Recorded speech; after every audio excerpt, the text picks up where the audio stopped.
Assalamu alaikum students, welcome to your physics lecture of class 10th. Today our topic is Ohm's law from unit number 14, that is current electricity. ओम एक general scientist थे। उन्होंने एक ऐसा law formulated किया जो relationship produce करता है voltage and current में, and that law which is he stated this is known as Ohm's law.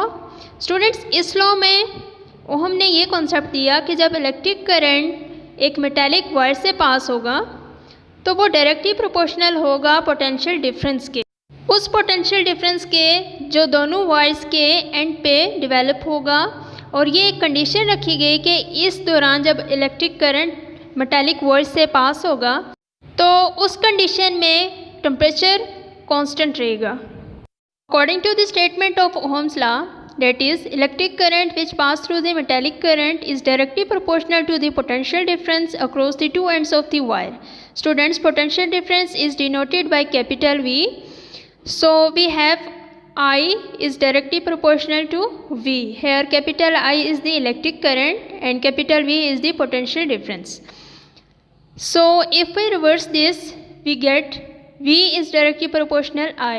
It will remain same. तो अगर हम डायरेक्टली प्रोपोर्शनलिटी साइन को अगर एलिमिनेट कर देते हैं तो उसके लिए इक्वालिटी का साइन यहाँ पे यूज़ होगा। तो स्टूडेंट्स, उसके लिए ये रूल होता है कि जब भी प्रोपोर्शनलिटी साइन को रिमूव किया जाता है तो उसकी रिप्लेसमेंट पे इक्वल्स टू आ जाता है, प्लस उसके साथ हम मल्टीप्लाई कर देते हैं कोई कांस्टेंट।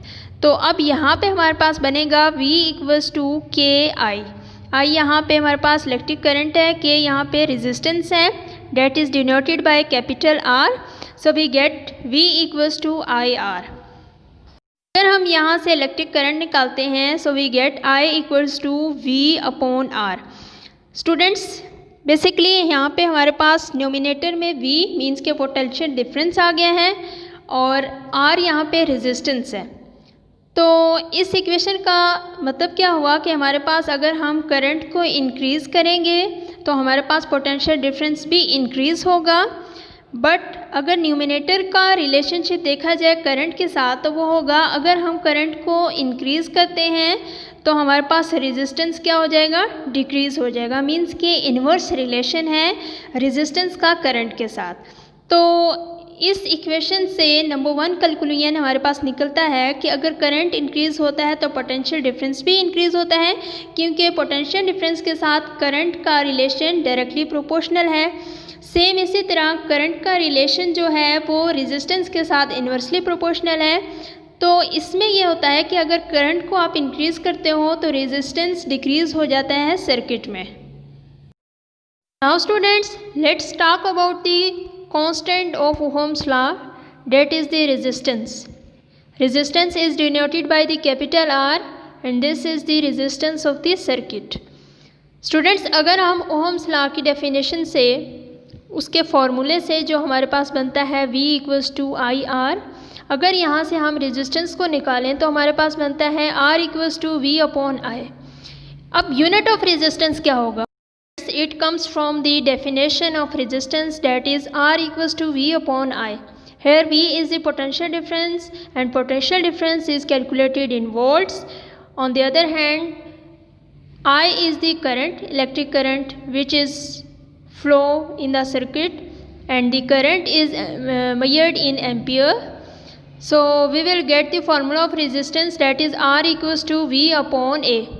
बेसिकली अब ये जो हमारे पास इक्वेशन बन गई है R equals to voltage upon ampere, ये हमारे पास एक स्पेसिफिक टर्म है जिसको हम ओहम कहते हैं। बेसिकली ओहम का सिंबल जो है वो एक पर्टिकुलर साइन है जिसको ओमेगा कहते हैं। तो स्टूडेंट्स, जो रेजिस्टेंस है अगर उसकी डेफिनेशन देखी जाए तो बनती है the ratio of potential difference created across the two ends of the metallic wire, that is conductor, divided by the current flowing through the conductor. So students, this is all about the definition from the formula. But अगर आपसे कोई ये बोले कि resistance क्या है, तो basically resistance is the obstruction which is provided in the circuit. Students, ये एक ऐसी रुकावट है जो करंट के अगेंस्ट काम करती है। अगर करंट जो है वो सर्किट में फ्रीली फ्लो करता है तो रेजिस्टेंस की वजह से ऑब्स्ट्रिक्शंस क्रिएट होती हैं सर्किट में, जिसकी वजह से करंट फ्रीली फ्लो नहीं हो सकता। Like frictional force. स्टूडेंट्स, जैसे आप अगर लेट्स सपोज आप फॉरवर्ड मूव कर रहे हो, फ्रीली फॉरवर्ड मूव कर रहे हो, तो होता क्या है कि जो फ्रिक्शन फोर्स है that is always directed opposite direction, means कि वो आपके ऑपोजिट काम करती है friction force. So the resistance is the stop to continuous current in the circuit. Ohm's law में हमने ये पढ़ा था कि जो पोटेंशियल डिफरेंस है that is the directly proportional to the current that is flow in the circuit. तो students, इस लॉ को प्रूव करने के लिए एक सर्किट कंसीडर करेंगे, उसमें बैटरी लगाएंगे 1.5 वोल्टेज की, और इसके साथ हमने एम्पियर भी अटैच करना है इन अ सीरीज़ एंड वोल्टेज। तो स्टूडेंट्स, जैसे ही हमारा जो सर्किट का की है या स्विच है इसको क्लोज करेंगे तो करंट फ्लो होना शुरू कर देगा इस सर्किट में। करंट फ्लो होने की वजह से एमीटर और पोटेंशियल डिफरेंस में पर्टिकुलर वैल्यूज़ आएंगी, उन वैल्यूज़ को नोट डाउन करेंगे। उसके बाद फिर नंबर ऑफ सेल्स इंक्रीज़ करते जाएंगे। लाइक 1.5 की सेम वोल्टेज की बैटरी, अगेन हम एक और बैटरी जो कंसिडर करेंगे उसको इस सर्किट के साथ अटैच करेंगे। फिर भी हम एमीटर और पोटेंशियल डिफरेंस की वैल्यूज़ जो है वो कैलकुलेट करेंगे। उसके बाद अगेन हम थर्ड जो है वो बैटरी अटैच करेंगे 1.5 वोल्टेज की, और फिर वैल्यूज़ कैलकुलेट करेंगे पोटेंशियल डिफरेंस की और करंट की, और इन वैल्यूज़ को ग्राफ में प्लॉट करेंगे। और ग्राफ बनेगा, हॉरिजेंटली हमारे पास करंट आएगा और वर्टिकली वोल्टेज आएगा। तो इस जो हमारे पास वैल्यूज़ निकलेंगी पोटेंशियल डिफरेंस की और करंट की, इस ग्राफ में प्लॉट करेंगे तो हमें एक स्ट्रेट लाइन ग्राफ मिलेगा। That is show the potential difference is directly proportional to the current. अगर हमारे पास करंट चेंज होगा तो उसके साथ साथ पोटेंशियल डिफरेंस की वैल्यूज़ भी चेंज होंगी, मीन्स कि इन दोनों का जो रिलेशनशिप है वो डायरेक्टली प्रोपोर्शनल है। अगर हमारे पास करंट इंक्रीज़ होगा तो पोटेंशियल डिफरेंस की वैल्यूज़ भी इंक्रीज़ होंगी ऑटोमेटिकली। तो ये ग्राफ जो बिल्कुल स्ट्रेट लाइन बनेगा, that shows the potential difference is directly proportional to the current flow in the circuit. Next we will discuss ohmic and non ohmic conductors. Students, ohmic conductors वो conductors होते हैं जो Ohm's law को ओबे करते हैं, means कि इनका रेजिस्टेंस कांस्टेंट हो जैसे जैसे वोल्टेज उनकी चेंज होती जाए। तो ऐसे मटेरियल्स जो ओहमिक लॉ को ओबे नहीं करेंगे वो नॉन ओहमिक कंडक्टर्स होंगे।